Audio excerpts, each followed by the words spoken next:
হাজিরা হজে গেছেন, এখন তার ওইটা দেখা যায় না। এখন তো সরকারিভাবে পানির সাপ্লাই হয়, আগে সরকারিভাবে পানির সাপ্লাই হতো না। ওইখানে একটা নহর আছে, আপনাদেরকে কেউ দেখাইছে কিনা জানি না। পাহাড়ের গায়ে গায়ে একটা নহর খোদাই করা আছে, হজের সময় পানি ছাড়তো। এই হারুনুর রশিদের স্ত্রী হাজিদের পানির জন্য নাহারে জোবায়দা বলে এটাকে, সে খোদাই করছিল, খনন করছিল। এই পানি হজের সময় ইরাক থেকে আসতো, ইরাক থেকে হয়ে আসতো পানি, ওইখান থেকে ফোরাত থেকে ছাড়তো, এইখানে হাজিরা পানি ব্যবহার করত। এখন তো টেকনোলজির যুগ, উন্নত যুগ, ডিজিটাল যুগ, এখন অন্য ব্যবস্থা হয়ে গেছে গা। হারুনুর রশিদ হুজুর ইসলামের ফ্যামিলির লোক ছিলেন। 3 মহাদেশের উপরে তার রাজত্ব ছিল, 4 মহাদেশের উপরে, এশিয়া, আফ্রিকা, রাশিয়া, ইউরোপ। তখন মহাদেশ এই 4টাই ছিল। উনি কোনোদিন বলতেন না, ওনার স্ত্রী একটা প্রপোজাল দিছিল যে তুমি ওনাকে বলো একটু দূরে সরতে, কেননা ওনার রাজপ্রাসাদের পাশেই এক মুহাদ্দিস মাদ্রাসা খুলে পড়ছিল। তো ছাত্রের সংখ্যা হইতে হইতে এত হয়েছে, যখন দুপুরে মুহাদ্দিস হাদিস পড়াইতেন, তো হাদিস পড়ানোর সময় আল্লাহর রসুলের নাম যখন আসতো, তখন সবাই সাল্লাল্লাহু আলাইহি ওয়াসাল্লাম যখন বলতেন, তো আওয়াজের চোটে হারুনের রশিদের মহল হেলতে থাকতো। উনি দুপুরে ঘুমাইতে পারতেন না। তো ওনার স্ত্রী বলছে ওনাকে বলো না একটু দূরে সরতে। তো উনি বলছিল, জোবায়দা কার লগে টক্কর লাগতে বলতেছ ওনার সাথে? লাউ তাখা সামনা লা হালাকনা ইয়া জোবায়দা, যদি ওনার লগে টক্কর লাগাই তো ওনার কিচ্ছু হবে না, আমি একদিন ধ্বংস হয়ে যাব। তুমি কি আমাকে মারতে চাইতেছো? আমি কষ্ট সহ্য করে নিব, মুহাদ্দিসকে হাদিস পড়াইতে দাও, আমি ওনার সাথে টক্কর লাগাইতে চাই না। আমার রাজত্ব জমিনের উপরে, ওনার রাজত্বের পরিধি আরশের উপর পর্যন্ত। তাইলে হারুনুর রশিদ এই কথা কোনোদিন বলতো না। এই জন্য 4-3টা কথা বললাম যে আমরা কোনোদিন মসজিদ ছাড়ব না। উমাজ্জিকুহু কুল্লাল মুমাজ্জিক, পরে আমি টুকরা টুকরা করে ছেড়ে দিই, অস্তিত্বহীন করে ছেড়ে দিই। তো যেটা বুঝাইতেছিলাম, উচিত যেটা ছিল, দিলে গাথার দরকার ছিল যে আমি কিন্তু এক কদমও আল্লাহর রহমত ছাড়া চলতে। সুস্থতা কার রহমত? ডন কার রহমত? হায়াত কার রহমত? শারীরিক পূর্ণতা কার রহমত? কত গণবেন? কোরআন তো বলে ওয়াইন তাউদ্দু নি'মাতাল্লাহ, নিয়ামত এটাও রহমত। কত গুনবে? গুনতে গুনতে জীবন শেষ হয়ে যাবে, আমার রহমত গয়না শেষ করতে পারবে না। আসলে সত্যই সত্য, সত্য, আসলে সত্য। আল্লাহর রহমত দেখাইতে গেলে ও আম্মা বিনি'মাতি রাব্বিকা ফাহাদ্দিস, আল্লাহর হুকুমও এটা যে আমার রহমত নিয়ে আলোচনা করো, আমার নেয়ামত নিয়ে আলোচনা করো। আল্লাহর যে কত বড় রহমত, 24 ঘন্টা যে কতটুকু রহমত, আমি 2-4টা দেখাই। আপনি ডেলি, আমি ডেলি 1,60,000 বার শ্বাস প্রশ্বাস নেই, 80,000 বার ছাড়ি, 80,000 বার নেই। নেই পিউর, ছাড়ি দূষিত। যেটা পিউর নিলাম ওটাকে ভিতরে নিয়ে কি করলাম? দূষিত করলাম, ওটাকে আবার ছেড়া দিলাম। ছাড়তে দেরি, ওটাকে আল্লাহ কুদরত দিয়া পিউর করে আবার আমাকে দিতে দেরি করেন না। কেননা দুটোটা ন্যানো সেকেন্ডের ভিতরে হয়, ন্যানো সেকেন্ড। আধা সেকেন্ডের ভিতরে আমরা একবার নেই একবার ছাড়ি, তাহলে নেওয়া ছাড়া দুটা কিন্তু একই সাথে হয়। এর ভিতরে কোনো ডিস্টেন্স নাই, দূরত্ব নাই যে আমি ছাড়লাম আবার 2 মিনিট পরে নিলাম, না, ছাড়লাম আর নিলাম, ছাড়লাম আর। এই ন্যানো সেকেন্ডের ভিতরে আল্লাহ তার রহমত আর কুদরত দিয়া পিওর করে আবার আমাদেরকে নিতে দেন। যদি তা না করতেন তাহলে আপনার ডাক্তারদেরকে জিজ্ঞাসা করেন, আপনি যেটা ছাড়েন ওটা 100% বিষ, কার্বন ডাই অক্সাইড, এটা হলো বিষ। যদি ওইটাই আপনি সারাদিন নিতে থাকতেন আর ছাড়তে থাকতেন, একটাই যদি বারবার আপনার ভিতরে যেত, তাইলে দেখা যেত বেশি দিন না, আমার মনে হয় না 15 দিন বাঁচতাম কিনা। বাদ দিলাম 1 মাস তো কোনো মতেই বাঁচার সুযোগ ছিল না, কেননা পুরা ভিতরের সিস্টেম এই দূষিত অক্সিজেনের কারণে আপনার ফুসফুস হইতে পারতো গইলা, কখনো মুখ দিয়া বাহির হয়ে চলে আসতো, কখনো নাক দিয়া, ফুসফুস বাহির হয়ে চলে আসতো। কিন্তু আল্লাহর মেহেরবানি, আল্লাহর রহমত, আল্লাহর কুদরত আমাদের সাথে আছে বিদায় আমরা বিনা দ্বিধায় নিতেছি। আল্লাহ কুদরত দিয়া পিওর করতেছেন আর আমরা নিতেছি আর ছাড়তেছি। আচ্ছা বলেন, আরেকটা দেখাই, কারো কিডনি যদি কাজ না করে কতক্ষণ বেঁচে থাকে? কিডনি যদি ফেল করে কয়দিন? আরে বলেন না, আপনারাও তো কিছু জানেন টানেন না, জানেন না? কিডনি যদি দুটোটাই ফেল করলো তাহলে কতক্ষণ বেঁচে থাকবে?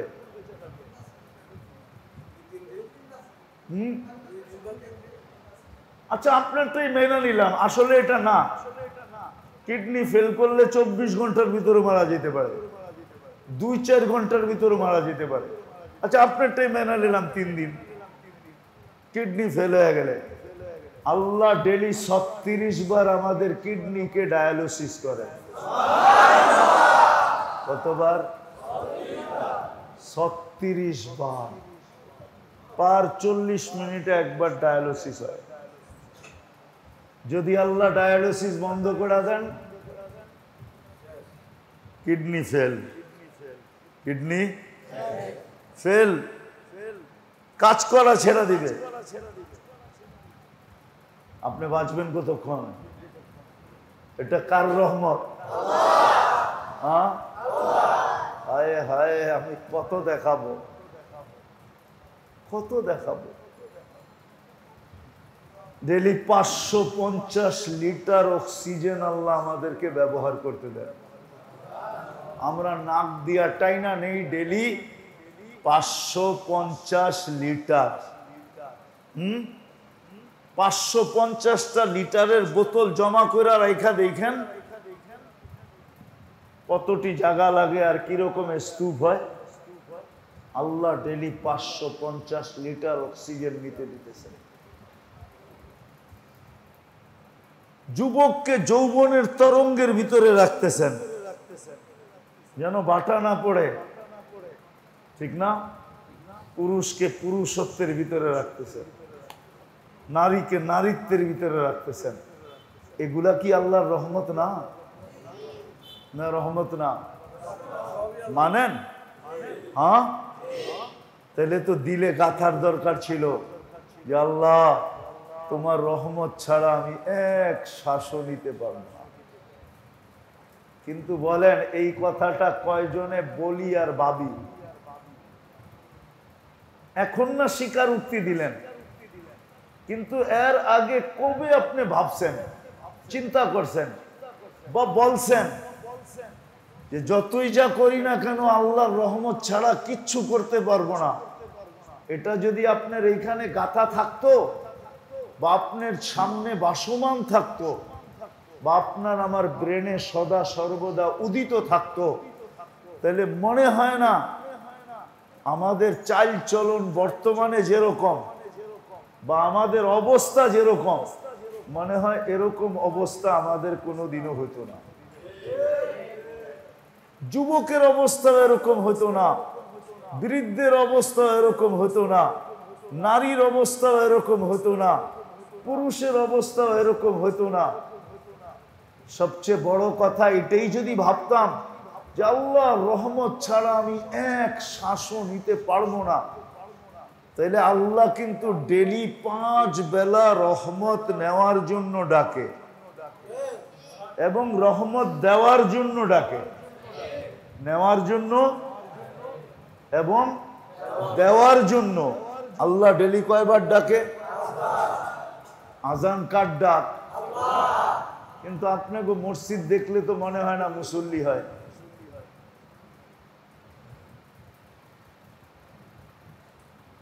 সত্য তো? হ্যাঁ, কেননা মুসল্লি হলে তো মসজিদ আরো বড় হতো, ঠিক না? মসজিদের রং ডঙ্গ অন্যরকম হতো, ঠিক না? রং ডং বোঝেন না? হ্যাঁ, সাজানো গুছানো ওরকম হইতো, ঠিক না? তো মসজিদও দেখা যায় পুরা ডাকায়া শব্দ বললে বুঝবেন কি বুঝবেন না জানি না, আবার রাগও হয়ে যাবেন কিনা। ডাকায়া, পুরান ডাকার একটা শব্দ আছে। হ্যাঁ, মসজিদ তো দেখলে মনে হয় মান্দার আমলের।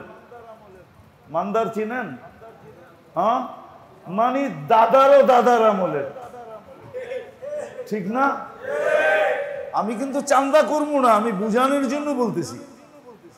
আবার মনে করেন না যে হুজুর চান্দা করতে আইছে, মসজিদের লেগে চান্দা করবো না। না না না না, কেননা আমার সভাপতি সেক্রেটারি চান্দার কথা বলেও নাই, আর আমি চান্দাও করবো না। কিন্তু মসজিদ দেখলে মনে হয় যে অনেক পুরান হবে, দাদারও দাদার আমলে, ঠিক না?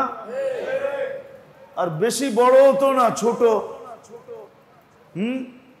ডেলি 5 বেলা রহমত দিতে এবং নিতে কে ডাকে? অথচ মসজিদে কয়জন আসে? বুঝা গেল এইখানে গাথা নাই, বুঝা গেল এই আকাশে উদিত নাই, বুঝা গেল এটা আমার সামনে নাই, যে আল্লাহর রহমত ছাড়া আমি এক কদম চলতে পারবো না না না না। সত্য এটাই। আল্লাহর রহমত যখন উঠা যায় না, আল্লাহ কত প্রমাণ দিবে, কত প্রমাণ দিবে, কত। দুনিয়াতে তো আল্লাহ প্রমাণ দিতেই থাকেন, দিতেই থাকেন, দিতেই থাকেন, দিতেই থাকেন। কিন্তু মানুষ তো কোনোদিন এটা নিয়ে ভাবে না। হ্যাঁ, ভাবে না, ভাবে না। আমরা বুড়ারও ভাবি না। আমরা কি ভাবি যে একদিন ছিলাম কি, এখন হইলাম কি? একদিন আমারও তো এক সময় যেই যৌবন ছিল, ওই যৌবনের ঠেলায় দেওয়াল রে বলতাম সর তুই, ঠিক না? রাত রাত নাই, দিন দিন নাই, ঠিক না? কিন্তু এখন বুড়া হয়ে উঠলে বইতে পারে না, বইলে কবি তো এটাই বলছে, বচপন নে তুঝে বরসোं खिलाया, বচপন নে তুঝে বরসোं खिलाया।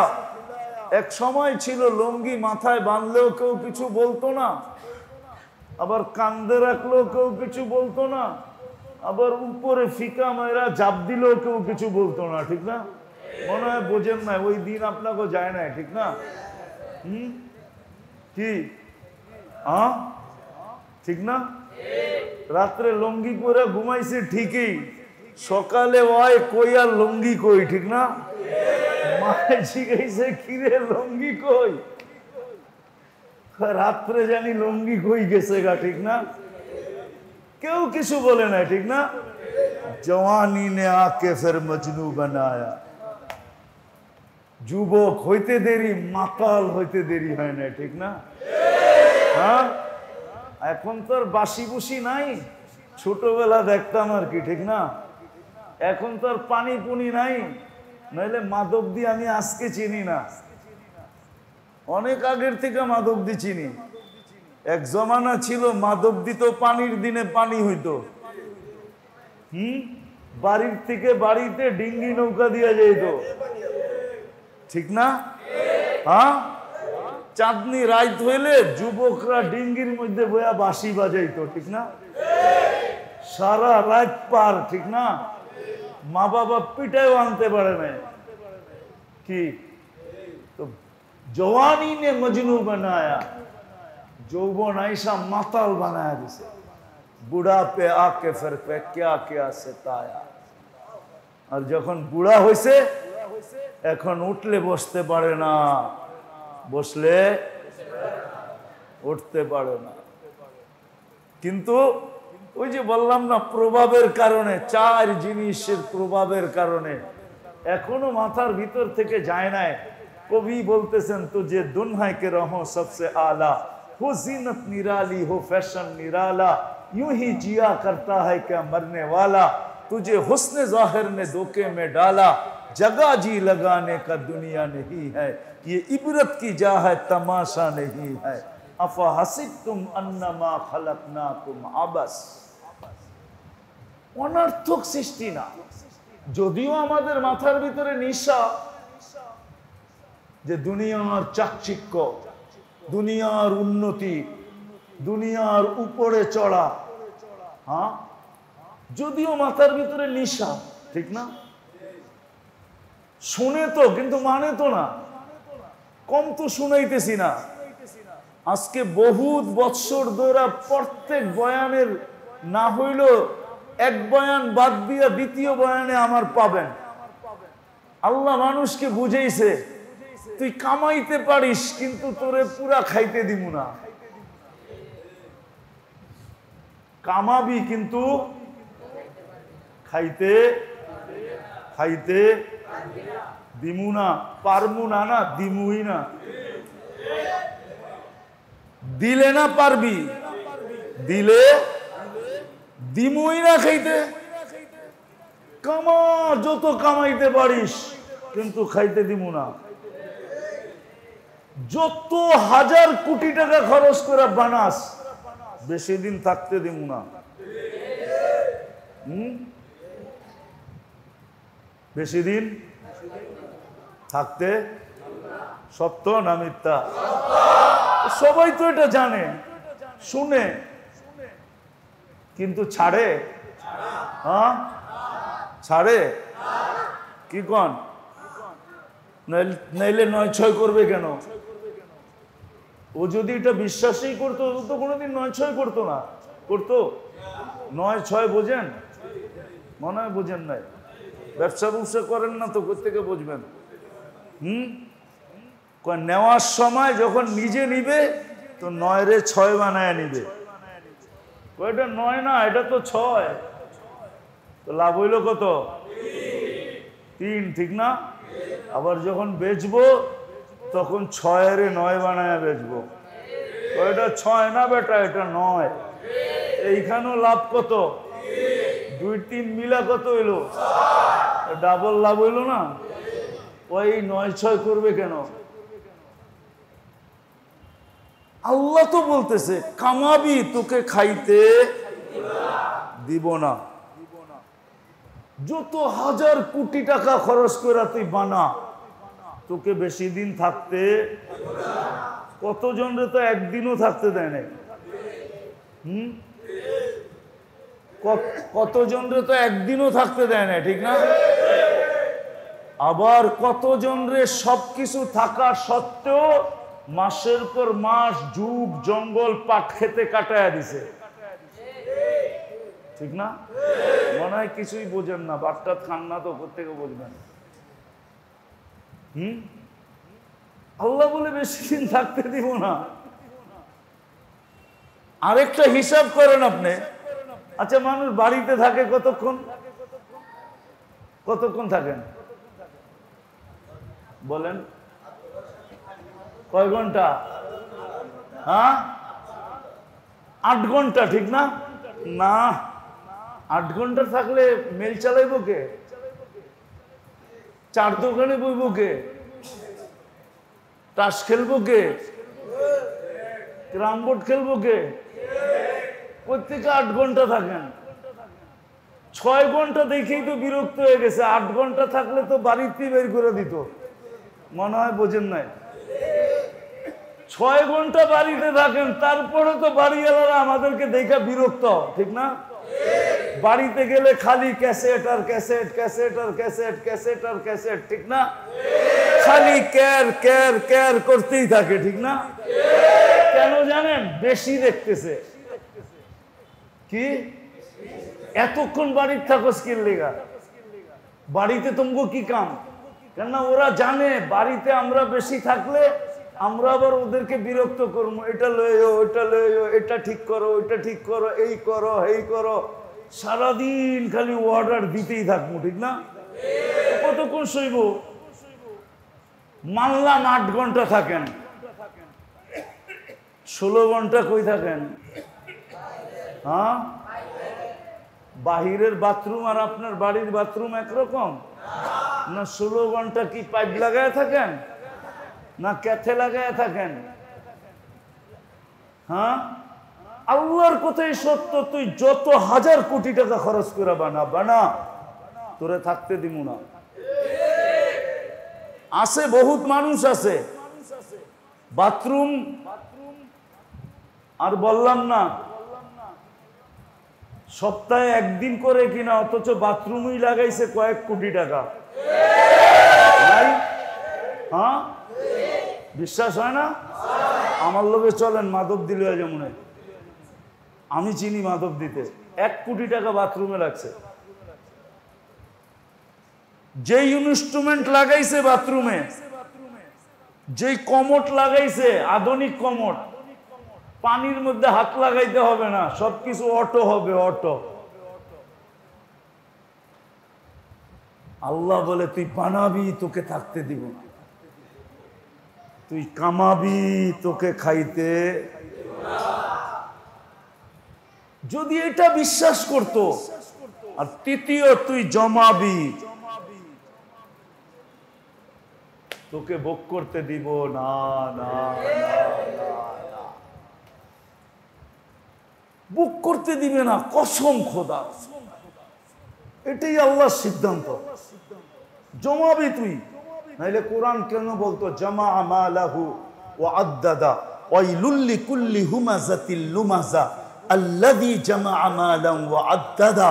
এদের জন্য আল্লাহ কোনোদিন এই হাত কোরআন বলতেন না যে তুই জমাবি কিন্তু তোকে ভোগ করতে দিব না, ভোগ করতে দিব না।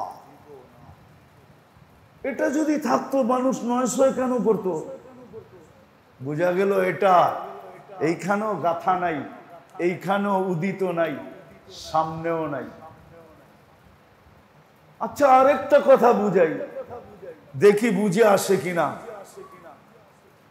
শুনছি কিন্তু আমরা অনেক, যে মাটি কিন্তু ডেলি আমাদেরকে বলে তামশি আলা যহরি মাসিরুকা ফি বাতনি, তুই আমার পেটে চলমান, যেই কোনো মুহূর্তে তুই আমার পেটে চলে আসতে পারিস, যেই কোনো মুহূর্তে চলে আসতে পারিস তুই আমার পেটে, যেই কোনো মুহূর্তে চলে আসতে পারিস, যেই কোনো মুহূর্তে তুই আমার পেটে চলে আসতে পারিস। আজকে সূর্য ডুবছে বলতে বলতে লানা আউদ ফি হায়াতিকা আবাদা, হইতে পারে মাধবদীর মানুষ তোমরা আর কোনোদিন আমাকে উঠতে দেখবে না। অথবা এই ইউনিয়নের নাম কি?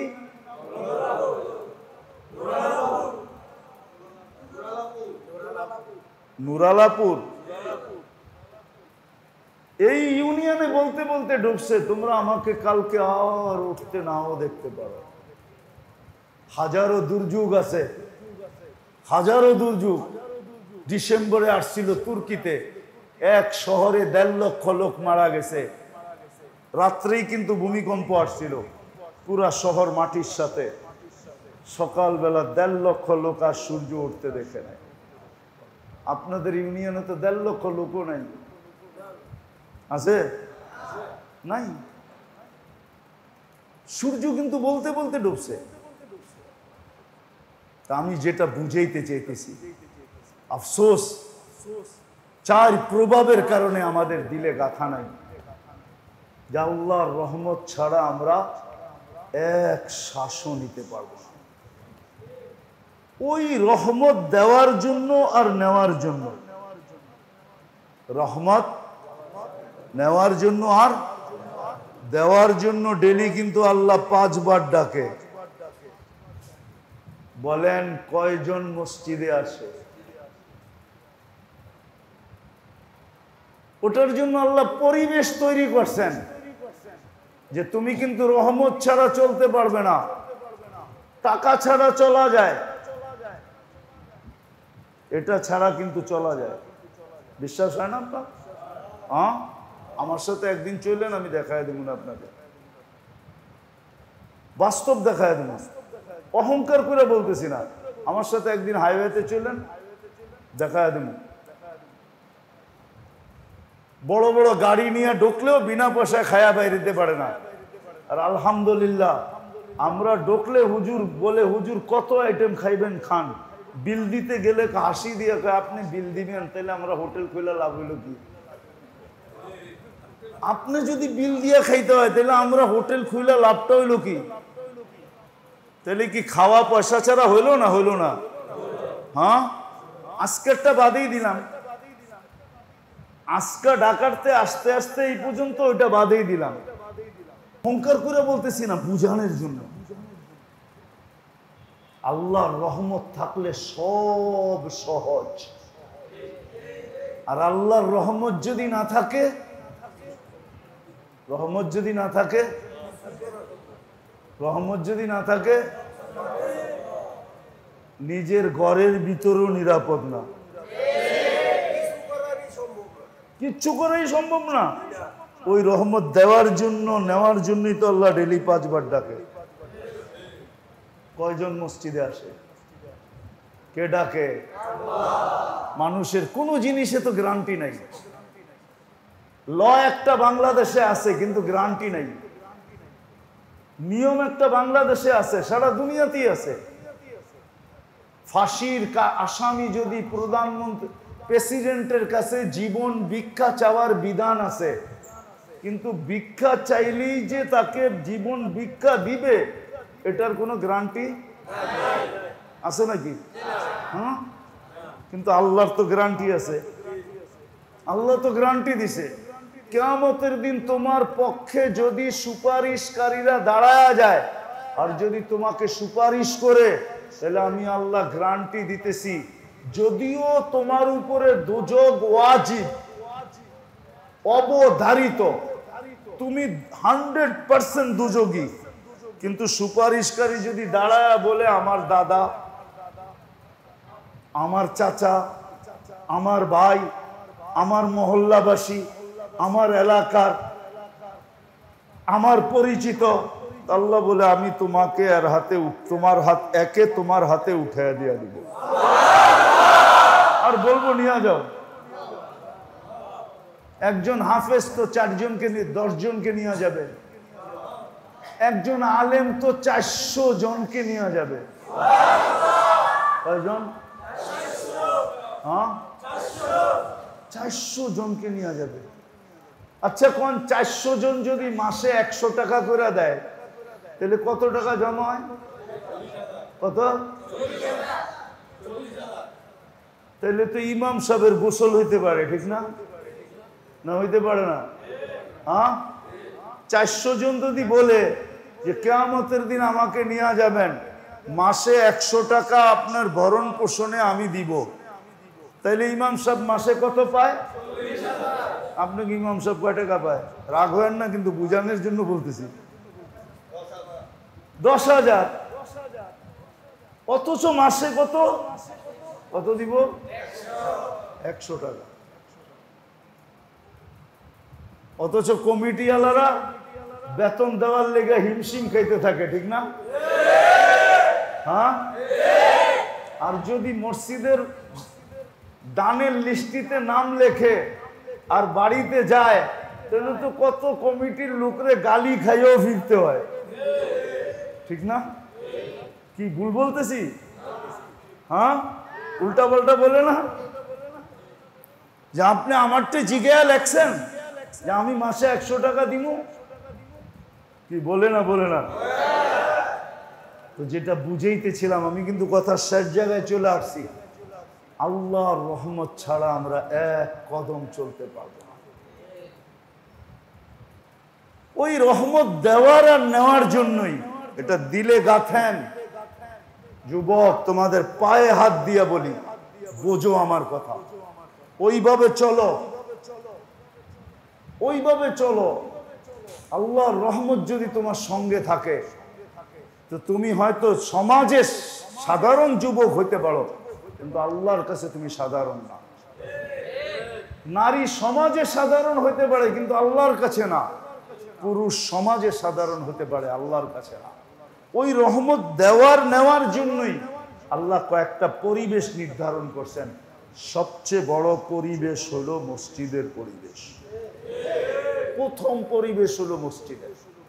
এই জন্য মসজিদে ঢুকার দোয়াও হলো আল্লাহুম্মা ফতাহলি আবওয়াবা রাহমাতি, আল্লাহ রহমতের দরজা খুলা দেন, আমি কিন্তু চলে আসলাম, আমি কিন্তু আয়া পড়ছি, দরজা কিন্তু খোলেন, আমি কিন্তু আয়া পড়ছি। বাংলা একটা প্রবাদ বাক্য আছে, ভুলে গেছি, যে আমি কিন্তু আয়া পড়ছি, আমি চলে আসছি, আমি উপস্থিত, দরজা খোলেন। এই জন্য মসজিদে ঢুকার দোয়া রাখছেন। এটা প্রথম পরিবেশ হলো মসজিদের। মুসলমানদের দুরবস্থার কারণ এটাই, অন্য কোনো কারণ না। দুরবস্থার কারণ এটাই যে মুসলমান মসজিদ ছেড়া দিছে। কি মসজিদ ছেড়া দিছে, নামাজ জীবন থেকে মরে গেছে। আল্লাহ রসুল বলছে একদিন আসবে উমিতাতিস সালাহ, তোমাদের জীবন থেকে নামাজ মরে যাবে, মসজিদ তোমরা ছেড়া দিবে।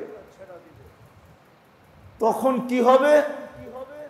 তখন যা হবে ওইটা এখন হইতেছে। মুসলমানদের সাথে যে অবস্থা, প্রেক্ষাপট মুসলমানদের সাথে যেটা আজকে দুনিয়াতে, ওটা শুধু এই কারণে যে মুসলমান মসজিদ ছেড়া দিছে, নামাজ ছেড়া দিছে। নাইলে ইহুদিদের কিতাবেও লেখা আছে এখনো, যেদিন মুসলমানের ফজরের জামাত আর জুমার জামাত সমান হবে, ওই দিন থেকে মুসলমানদের বিজয়ের পালা অটোমেটিকলি শুরু হবে। কুদরত দিয়া বিজয় শুরু হবে। কুদরত দিয়া, কি দিয়া? কুদরত দিয়া বিজয় শুরু হবে, বিজয়ের পালা শুরু হবে। কেউ ঠেকায় রাখতে পারবে না, কোন শক্তি পারবে না, কোন শক্তি। আরে আল্লাহ কিন্তু আল্লাহ, আল্লাহ কিন্তু আল্লাহ কিন্তু আল্লাহ তো মাঝে মাঝে দেখায় তোমাদের এত শূন্য, এত সামন্ত, এত অস্ত্র, এত শস্ত্র, এত কি ফাইটার জেট, এত কামান, এত সামান। আমি ছোট্ট একটা ঘূর্ণিঝড় পাঠাইলাম, সিডর পাঠাইলাম, বুলবুল পাঠাইলাম, নার্গিস পাঠাইলাম, এটাই তো প্রতিরোধ করতে পারো না, ঠিক না? কি হ্যাঁ, এটাই তো পারো না। সামান্য একটা ঘূর্ণিঝড়ই পারো না, ঠিক না? আল্লাহ কিন্তু আল্লাহ।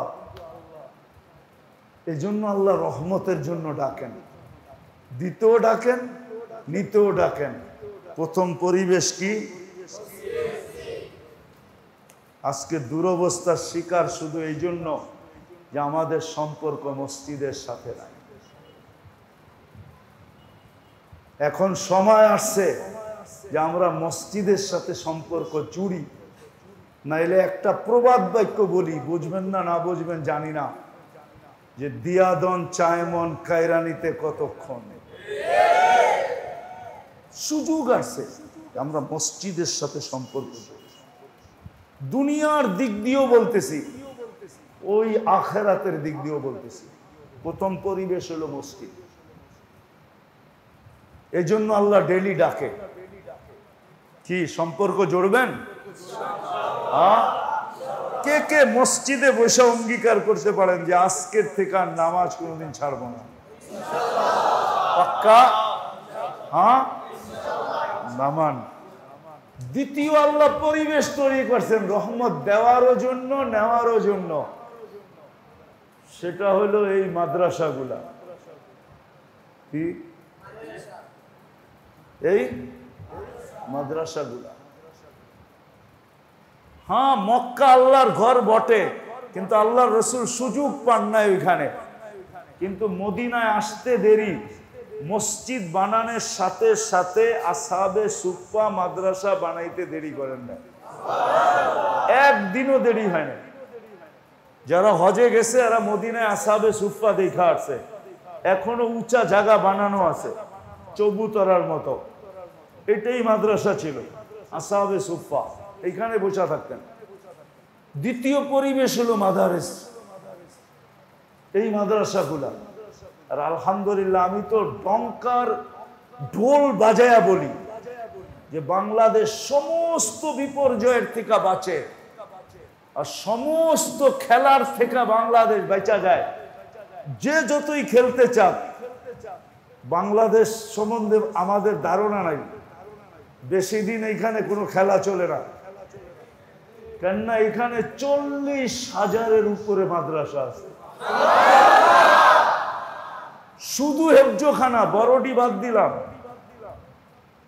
আমি দুনিয়া ঘুরা বলতেছি, আগে বলতাম, অহংকার করে বলি না, আগে বলতাম 99টা দেশ দেখছি, আজকে বলবো 102টা হয়ে গেছে। এই মাসের ভিতরে আরো 3টা কমপ্লিট হওয়ার আশঙ্কা আছে যদি আল্লাহ পাকের মেহেরবানি থাকে। আমি দুনিয়া ঘুরা বলতেছি, কিতাব পড়া না। এই দেশের মাটি সম্বন্ধে মানুষের কোনো দুনিয়া আলাদের ধারণাই নেই যে এই মাটি কোন মাটি। এই দেশের মানুষের সম্বন্ধে ধারণা নাই। হ্যাঁ, এতটুক ধারণা আছে, আমার বয়ান শুনলে পাবেন যে আল্লাহ রসুল বলছে বাংলাদেশের মানুষ সরল সহজ সাদা।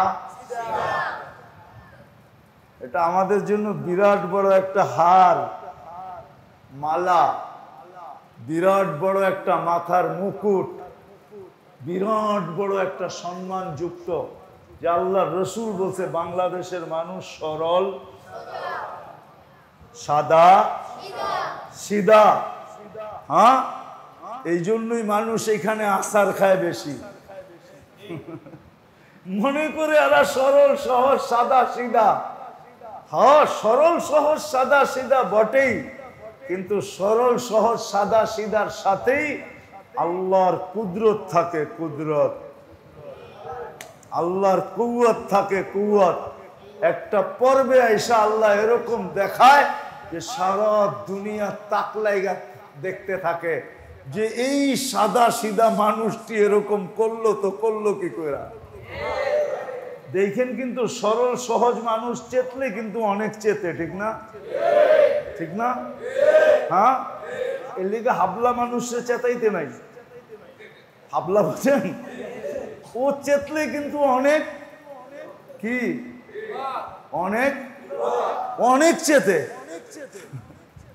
তো যেটা বুঝাইতেছিলাম, মাদ্রাসার পরিবেশের কারণে বাংলাদেশ সমস্ত বিপর্যয়ের থেকে বেঁচে থাকে, আর থাকবেও। যতদিন এই দেশ থাকবে ততদিন বেঁচে থাকবে ইনশাআল্লাহ। তাহলে রহমত নেওয়ারও জায়গা, পাওয়ারও জায়গা। দ্বিতীয় হলো মাদ্রাসার পরিবেশ। তৃতীয় একটা পরিবেশ আছে, সেটা হলো হক্কানি আলেম ওলামা আল্লাহ ওয়ালাদের পরিবেশ, সোহবত। হক্কানি আল্লাহ ওয়ালা আর হক্কানি আলেম ওলামা, এদের সোহবত হইল রহমত নেওয়ার এবং পাওয়ার। এই 3 জায়গার সাথে যতদিন পর্যন্ত সংযুক্ত থাকবো, আমাদের ছেলে পেলেদেরকে রাখবো, আমাদের মা বোনরা যতক্ষণ পর্যন্ত এই কথাগুলো মনে প্রাণে ধারণ করবে, ততদিন পর্যন্ত ইনশাআল্লাহ সুম্মা ইনশাআল্লাহ আমরা রহমতের চাদরের ভিতরেই থাকব। আর রহমত যে এইখানেও পাবে সে ওইখানেও পাবে। এই জন্য সবার কাছে দরখাস্ত, এই তিন পরিবেশের থেকে কখনো নিজেকে পৃথক করব না। একটা হলো মসজিদ, একটা হলো দ্বীনি মাদারেস, আর একটা হলো হক্কানি আল্লাহওয়ালা এবং হক্কানি আলেম উলামা। এদের থেকে কখনো পৃথক করব না, পৃথক করব না। আপনি আমার কথা মানেন, মাইনা নেন। কিতাব এটাই বলে, কোরআন এটাই বলে, দুনিয়ার ইতিহাসের পাতাগুলা এটাই বলে, দুনিয়ার সমস্ত কিছু বললে এটাই দেখা যায়। যদি এটা না হইতো তাহলে হারুনুর রশিদ কোনোদিন বলতেন না এই কথা। ওনার স্ত্রীর নাম ছিলেন জুবায়দা। হাজিরা হজে গেছেন, এখন তার ওইটা দেখা যায় না। এখন তো সরকারিভাবে পানির সাপ্লাই হয়, আগে সরকারিভাবে পানির সাপ্লাই হতো না। ওইখানে একটা নহর আছে, আপনাদেরকে কেউ দেখাইছে কিনা জানি না। পাহাড়ের গায়ে গায়ে একটা নহর খোদাই করা আছে, হজের সময় পানি ছাড়তো। এই হারুনুর রশিদের স্ত্রী হাজিদের পানির জন্য নাহারে জুবায়দা বলে এটাকে, সে খোদাই করছিল, খনন করছিল।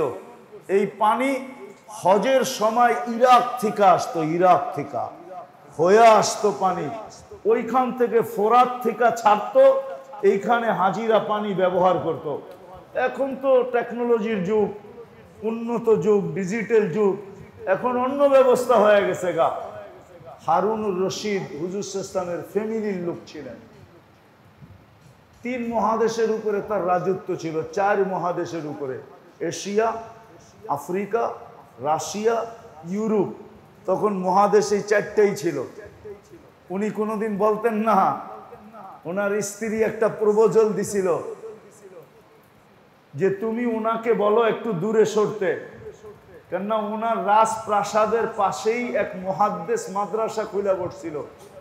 তো ছাত্রের সংখ্যা হইতে হইতে এত হয়েছে, যখন দুপুরে মুহাদ্দিস হাদিস পড়াইতেন, তো হাদিস পড়ানোর সময় আল্লাহর রসুলের নাম যখন আসতো, তখন সবাই সাল্লাল্লাহু আলাইহি ওয়াসাল্লাম যখন বলতেন, তো আওয়াজের চোটে হারুনের রশিদের মহল হেলতে থাকতো। উনি দুপুরে ঘুমাইতে পারতেন না। তো ওনার স্ত্রী বলছে ওনাকে বলো না একটু দূরে সরতে। তো উনি বলছিল, জুবায়দা কার লগে টক্কর লাগতে বলতেছ ওনার সাথে? লাউ তাখাসামনা লা হালাকনা ইয়া জুবায়দা, যদি ওনার লগে টক্কর লাগাই তো ওনার কিচ্ছু হবে না, আমি একদিন ধ্বংস হয়ে যাব। তুমি কি আমাকে মারতে চাইতেছো? আমি কষ্ট সহ্য করে নিব, মুহাদ্দিসকে হাদিস পড়াইতে দাও, আমি ওনার সাথে টক্কর লাগাইতে চাই না। আমার রাজত্ব জমিনের উপরে, ওনার রাজত্বের পরিধি আরশের উপর পর্যন্ত। তাইলে হারুনুর রশিদ এই কথা কোনোদিন বলতো না। এই জন্য 4-3টা কথা বললাম যে আমরা কোনোদিন মসজিদ ছাড়ব না, কোনোদিন মাদ্রাসা ছাড়ব না, কোনোদিন হক্কানি আলেম ওলামা আল্লাহওয়ালাদের পিছা ছাড়ব না। পারবেন? সত্য? হ্যাঁ, শুধু সাথেই থাকবেন না আরো কিছু লাগলেও দিবেন? হ্যাঁ, করবেন সাহায্য সহানুভূতি? হ্যাঁ, সত্য তো? আবার আসলে কি দেখবো যে এটা আলিশান মসজিদ হয়ে গেছে? হ্যাঁ, আচ্ছা, মসজিদ ভাঙ্গা যদি নতুন করে বানায়, কে কে সঙ্গ দিবেন দেখি? হ্যাঁ, পাক্কা? নামান আমার মনে হয় যুবকরা বেশি দিব, ঠিক না? কি কও? পারবা তোমরা? না, পারবা তোমরা?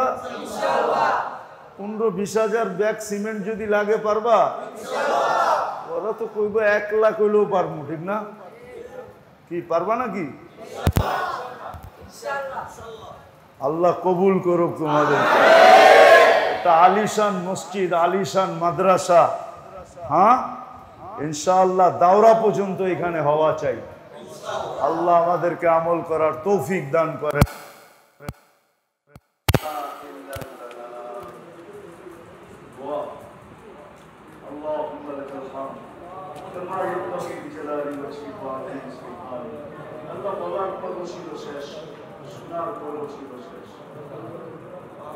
কোথায় বসে হাত তুলছি? বাড়িটা আমাদের না, বাড়িটা কারো না, স্বয়ং আপনার বাড়ি। আল্লাহ ছোট হইলে কি হবে? বাড়ি তো আপনার। পুরান হইলে কি হবে? বাড়ি তো আপনার। মসজিদই বলে আল্লাহ।